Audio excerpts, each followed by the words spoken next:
सो बच्चों, इस क्वेश्चन में आपको जो नोटेशन दे रखा है वो दे रखा है कि अगर ये जो अपर इंडेक्स है s वो r से इक्वल टू या बड़ा है तब तो इसकी वैल्यू s c r हो जाती है एक तरह से। इसको आप अनदर वर्ड्स में s c r भी बोल सकते हो। और अगर बाई चांस r s से बड़ा हो गया तो ये 0 हो जाएगा। Make sense, because otherwise this notation will not make sense, है ना। अब क्या बोला गया है, आगे बोला गया है कि for a positive integer g of m comma n क्या है, ठीक है, सिग्मा p इक्वल्स टू 0 से लेके m plus n f of m comma n comma p divided by n plus p c p, ठीक है। And where for any non negative integer f of m comma n comma p की अपने आप में कुछ value है।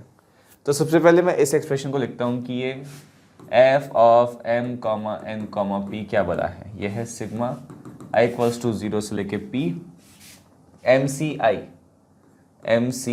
Into n plus I C P into p plus N C P minus I, ठीक है। जब जब ये डिफाइंड है तो क्यों ना हम इसको सिंप्लीफाई कर लिखते हैं कि सिग्मा i इक्वल्स टू 0 से लेके p m factorial upon i factorial into m minus I का factorial into n plus I का फैक्टोरियल डिवाइडेड बाई, है ना, m भी है n भी है p भी है, n plus I factorial upon p factorial times n plus I minus p का factorial into n plus p का factorial upon p minus I का फैक्टोरियल इंटू इन दोनों का सब्ट्रैक्शन क्या होगा, n प्लस आई का फैक्टोरियल। आप पाओगे कि कुछ कुछ क्वांटिटीज़ मोस्ट प्रोबेबली कैंसिल हो रही होगी, जैसे कि ये n प्लस आई फैक्टोरियल से n प्लस आई का फैक्टोरियल। बची हुई क्वांटिटीज़ में से कुछ कुछ क्वांटिटीज़ ऐसी भी होगी जो i के इंडिपेंडेंट होगी, जैसे कि ये p फैक्टोरियल i के इंडिपेंडेंट है और ये m फैक्टोरियल भी i के इंडिपेंडेंट है।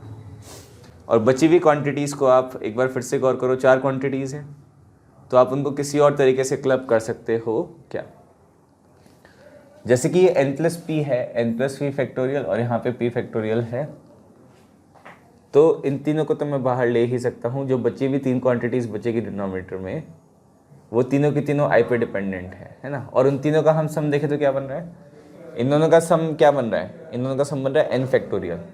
तो मुझे n फैक्टोरियल से मल्टीप्लाई और डिवाइड करना चाहिए एक को, है ना। ये हो जाएगा सिग्मा i इक्वल्स टू 0 से लेके p, इसको मैं ज़रा एज इट इज़ रख देता हूँ एक बार, m factorial upon i factorial into m minus I का फैक्टोरियल इंटू, है ना, एक क्या बन जाएगा n फैक्टोरियल अपॉन इन दोनों का sum, right, n plus I minus P, ये बनेगा आपके पास n plus I minus P का whole factorial times p minus I का फैक्टोरियल, और n फैक्टोरियल से आपको मल्टीप्लाई के तो डिवाइड भी करना पड़ेगा, और बचा हुआ एक्सप्रेशन क्या बनेगा, n प्लस पी का factorial upon p factorial n factorial, ठीक है।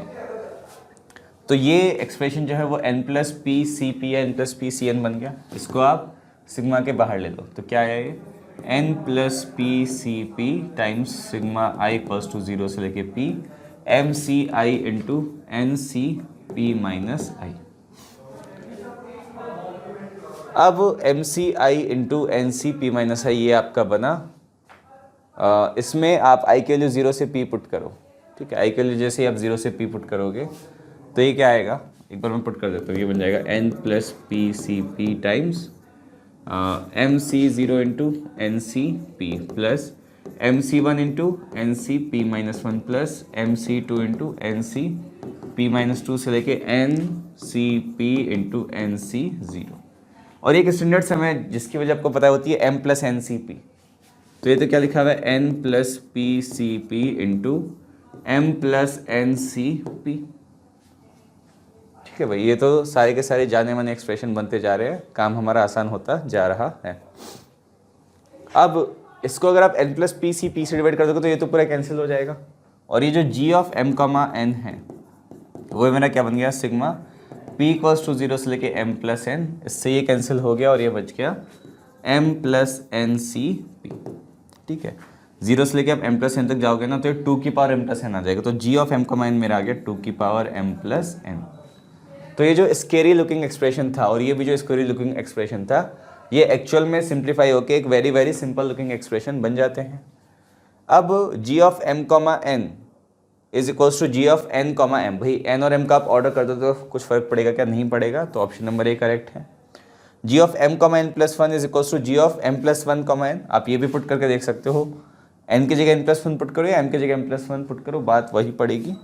तो ऑप्शन नंबर बी भी करेक्ट है। G of two M comma G of two N, ये थोड़ा सा ट्रिकी है, ये एक बार देखो क्या बनेगा। G of two M comma two N, ये बनेगा टू की power two M plus two N, ठीक है। तो ये टू टाइम्स बनेगा क्या, नहीं, ये तो टू की पावर एम प्लस एन का होल स्क्वायर बनेगा, यानी कि जी ऑफ एम कॉमा एन का होल स्क्वायर, ना कि टू टाइम्स। तो ऑप्शन नंबर सी टोटली गलत है और ऑप्शन नंबर डी जो है वो टोटली सही है। तो करेक्ट आंसर्स हो जाएंगे आपके पास option number A, option number B and option number D.